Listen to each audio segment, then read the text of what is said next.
present a creation moment this morning entitled Ancient Farming. And we start with a verse of scripture that's found in Genesis 2:15, which reads, "And the Lord took the man and put him into the Garden of Eden to dress it and to keep it." Evolutionary theory says that man only developed farming recently in his history. Besides going against common sense, this evolutionary idea is beginning to cause problems with the greatly inflated evolutionary dating system. According to one of National Geographic's online educational resources, it states the development of agriculture about 12,000 years ago changed the way humans lived. They switched from nomadic hunter-gatherer lifestyles to permanent settlements and farming. Evolutionary anthropologists generally consider the hunter-gatherer to be the more primitive condition of evolving humanity, because farming requires considerable planning and understanding of abstract concepts about plant reproduction, the weather, the soil, and so forth. Agriculture is generally viewed as a more advanced evolutionary state, unachievable until primitive humans evolved higher thinking. Now, as creationists, we would say that agriculture started in the beginning of creation when Adam tended the garden, as in Genesis 2:15, which we read.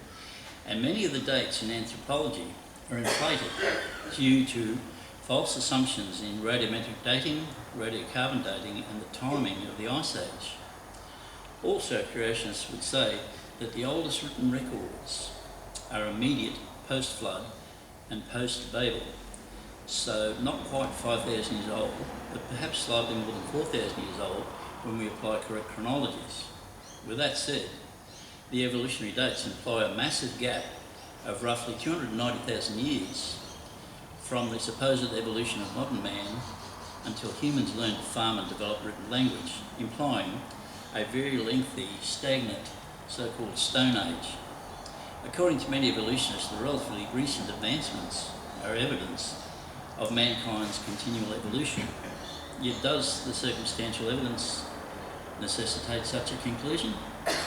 Archaeologists have now uncovered evidence of early cultivation and crop storage throughout the Fertile Crescent. The Fertile Crescent, stretching from the Persian Gulf on the east to the Mediterranean Sea on the west, contains a number of archaeological sites suggesting that people in many places were cultivating crops by the end of the Ice Age. Evidence of different crops can be found at clusters of ancient settlements in Turkey, Israel, Syria, Iraq and Iran. Storage facilities, mortars and pestles, and quems, or circular stones for grinding, and evidence of a variety of cultivated grains, both wild and domesticated, are found in numerous excavations from Israel's Jericho region to Iran's Chogo Golan at the base of the Zagros Mountains. Chogo Golan has generated the greatest excitement, not only because it represents one of the most eastward evidences of ancient farming.